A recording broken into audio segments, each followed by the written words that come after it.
El rey de Aragón, Pedro II, conocido como el Católico, fue coronado en Roma por el Papa en 1204. Paradójicamente, murió luchando contra los cruzados de la Santa Sede en la batalla de Muret, mientras defendía a sus vasallos, los cátaros albigenses, considerados herejes por la Iglesia. Tras la derrota de Muret, Aragón perderá su influencia en el sur de Francia, que quedará bajo la órbita de los reyes de París.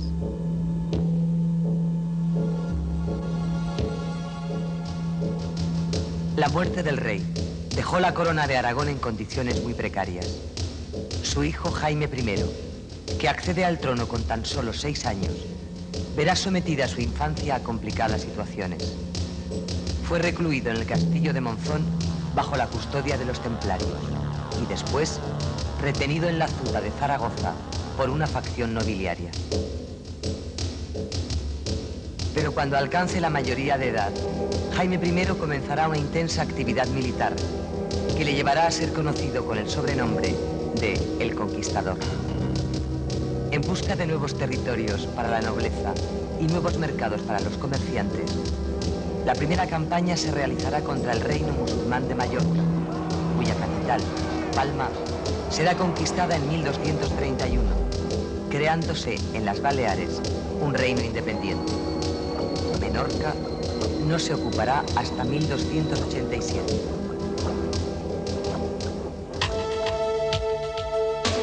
La nobleza aragonesa deseaba incorporar a su territorio las fértiles huertas levantinas. El noble don Blasco de Alagón toma Morella. Poco después se conquista Burriana, Peñíscola y por fin, en 1238, Valencia, donde Jaime I establece un nuevo reino para evitar el dominio de los nobles aragoneses, lo que provoca su descontento.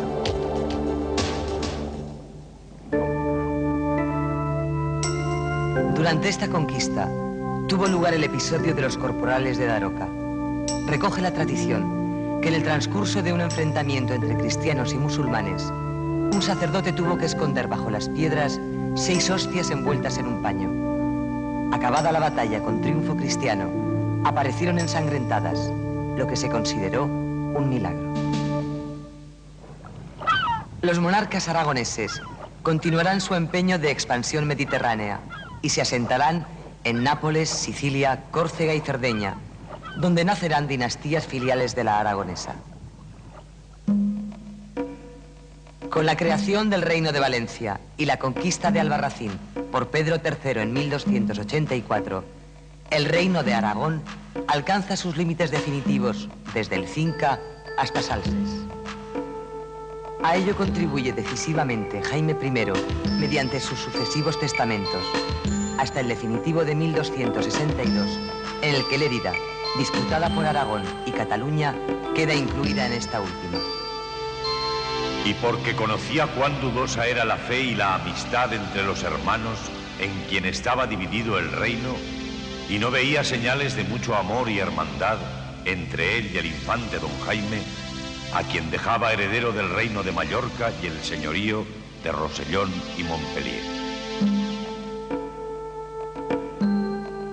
El territorio aragonés no contó pues con fronteras estables, hasta que a mediados del siglo XIV alcanzó su configuración actual, tras perder algunos territorios.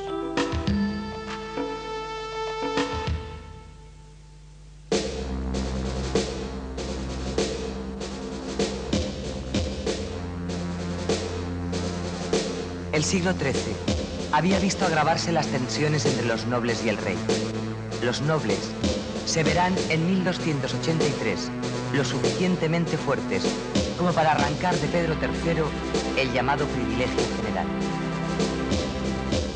Aún irán más lejos y conseguirán en 1287 de Alfonso III los privilegios de la Unión. Pero la monarquía no cumplirá casi ninguno de los acuerdos y acabará derrotando a una coalición de nobles y ciudades en Épila en 1347.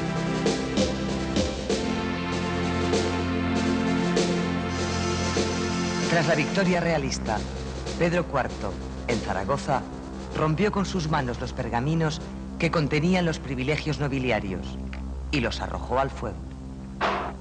y ello se realizó entre grandes lloros debido al humo que allí se formó.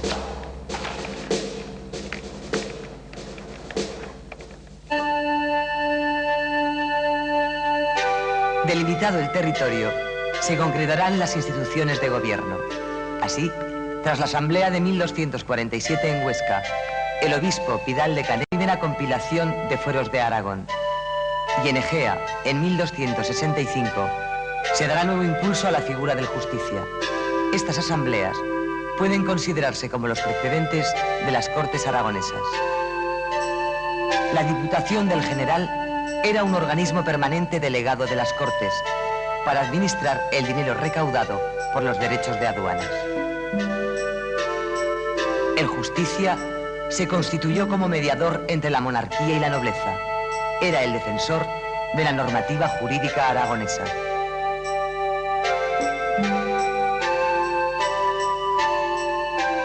Las Cortes de Aragón tuvieron 4 brazos y no 3, como era usual en Europa: ricos hombres, caballeros e infanzones, iglesia y universidades.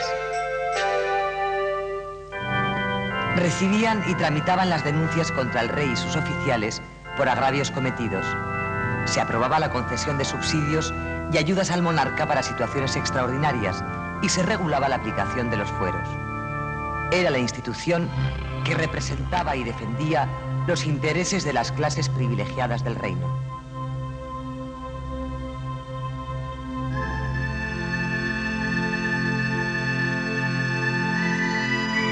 Las Cortes, su Diputación del General y el Justicia Mayor son los pilares fundamentales de la identidad política aragonesa en la Baja Edad Media.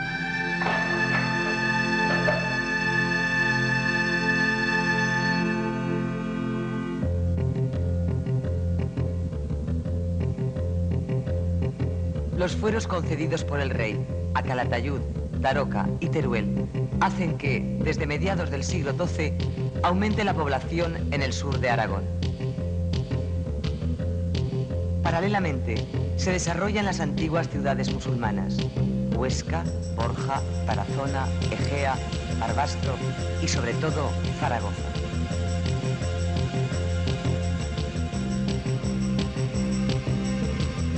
Crece la población urbana, se multiplican las iglesias, se crean arrabales y burgos en las ciudades y nuevos asentamientos rurales.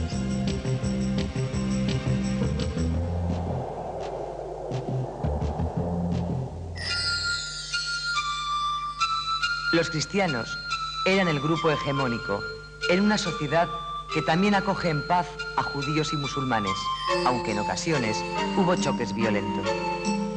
Estas minorías habitaban en sus propios barrios y se agrupaban en organizaciones llamadas aljamas. Los judíos se dedicaban a tareas financieras, mercantiles y científicas, mientras que los musulmanes eran mano de obra especializada en la artesanía, el comercio y la agricultura.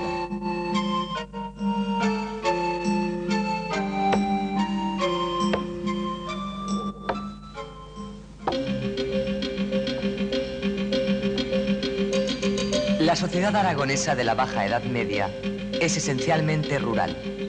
Las tierras podían ser de señorío, en manos de nobles y eclesiásticos, y generalmente ubicadas en los valles de los ríos, o de realengo, explotadas por campesinos libres, súbditos directos del rey, situadas en su mayor parte en el Pirineo y en el sistema ibérico.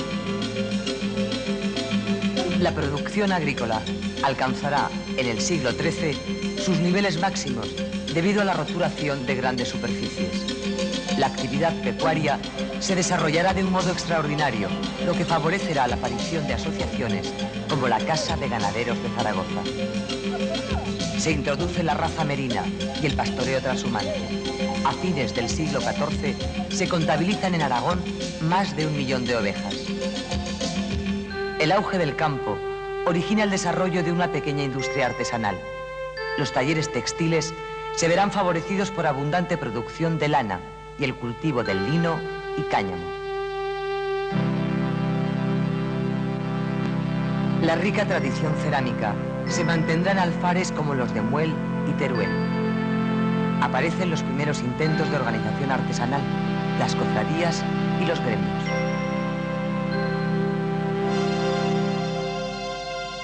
El comercio se desarrolla sobre todo con la venta de lana, azafrán y trigo. La navegación por el Ebro adquiere una gran importancia como vía de exportación de mercancías, pero seguirá siendo la tierra, en definitiva, la fuente y el símbolo del poder. En el siglo XIII coexisten en Aragón los dos grandes estilos artísticos de la Baja Edad Media. El gótico, llegado desde Europa, y el mudéjar, expresión genuina del arte aragonés. Ambos estilos regirán durante varios siglos las formas artísticas aragonesas.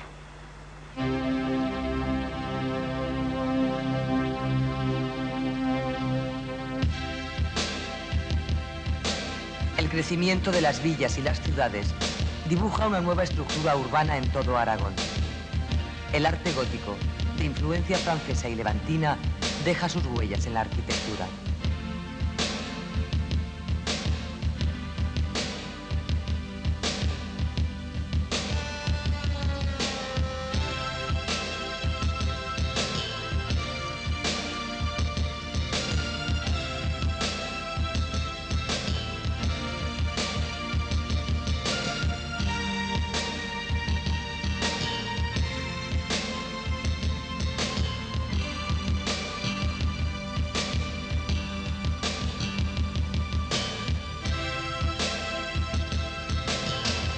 La escultura decora fundamentalmente iglesias y sepulcros.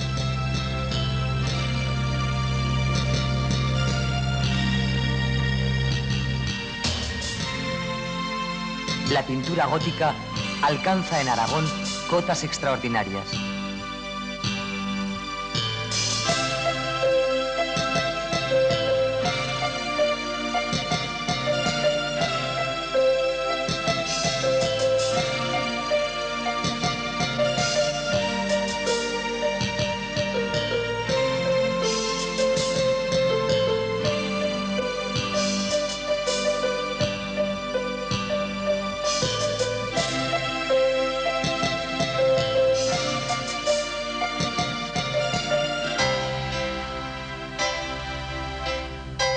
El mudéjar se conserva en numerosos monumentos, realizados en materiales modestos, como la madera y el ladrillo, con una rica y profusa decoración en cerámica vidriada.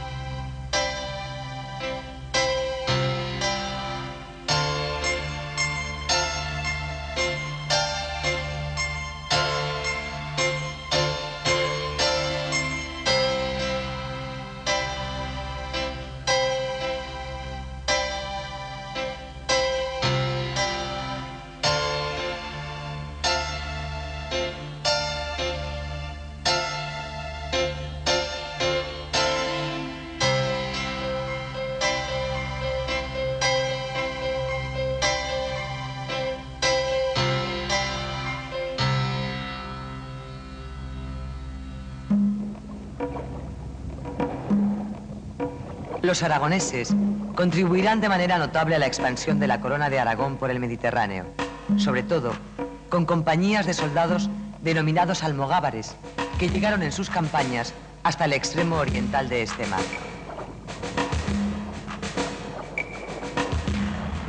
El reino de Aragón tendrá algunos enfrentamientos con Castilla, que culminarán en la cruenta guerra de los dos Pedros, Pedro IV de Aragón y Pedro I de Castilla. En 1363, los castellanos ocuparon Teruel, Calatayud, Borja y Tarazona. Durante este conflicto, entre 1356 y 1369, muchas localidades de la frontera fueron destruidas. Algunas, incluso, desaparecieron.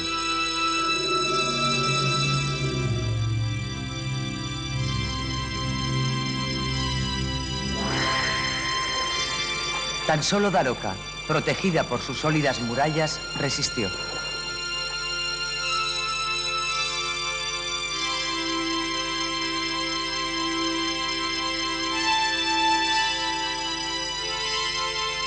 En 1348, un brote de peste negra se extendió por todo Aragón, desde Teruel, y causó miles de muertes. Hubo en la ciudad de Zaragoza gran mortandad y pestilencia. Y fue creciendo tanto que al principio del mes de octubre morían cada día más de 200 personas.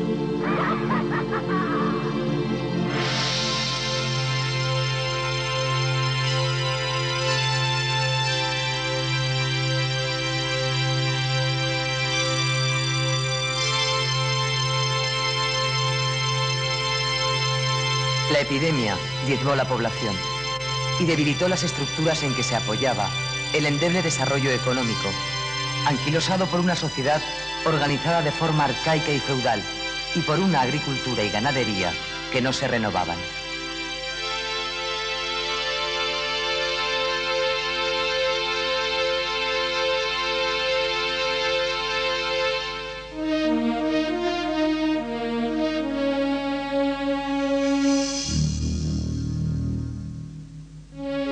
En 1394, el aragonés Pedro Martínez de Luna es elegido papa en Aviñón con el nombre de Benedicto XIII.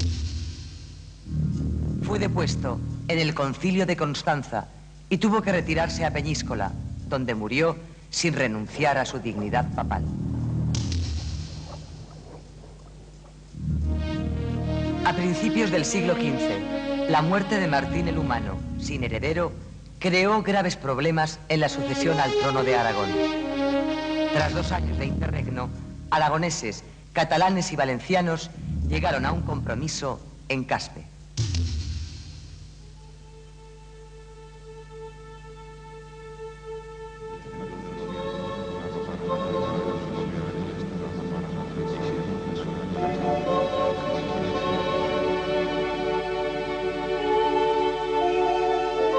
Nueve personalidades, 3 por cada estado, de pura conciencia, buena fama e idóneos, eligieron rey al castellano Fernando de Antequera.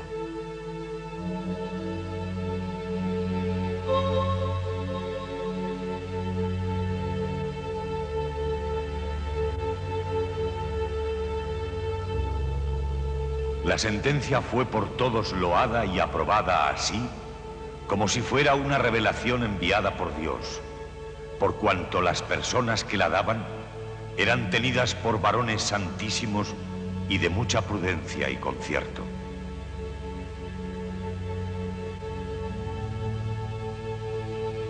Cuando se declaraba el nombre del infante don Fernando, el mismo fray Vicente Ferrer y muchos de los presentes, declarando su alegría con altas voces, dijeron: ¡Viva! ¡Viva nuestro rey y señor don Fernando! E hincados de rodillas, con diversos himnos y cánticos, daban gracias a nuestro Señor.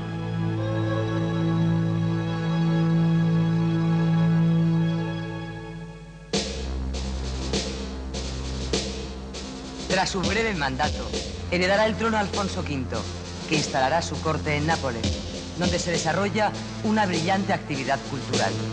Su esposa, la reina María, gobernará Aragón en su ausencia.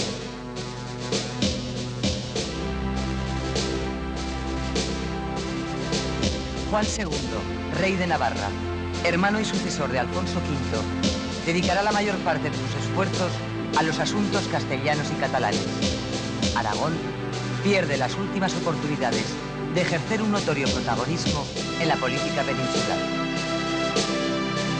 Los enfrentamientos con su hijo, el príncipe de Viana, enturbiarán sus últimos años de reinado. Muerto Carlos de Viana, sucederá a Juan II, un hijo de otro matrimonio, el futuro Fernando el Católico. En la segunda mitad del siglo XV se van a sentar las bases para la unión de las dos grandes potencias peninsulares, que culmina con el matrimonio de Fernando, heredero de la corona de Aragón, e Isabel de Castilla. Con esta unión empezaba a andarse el largo camino hacia la unidad política de España.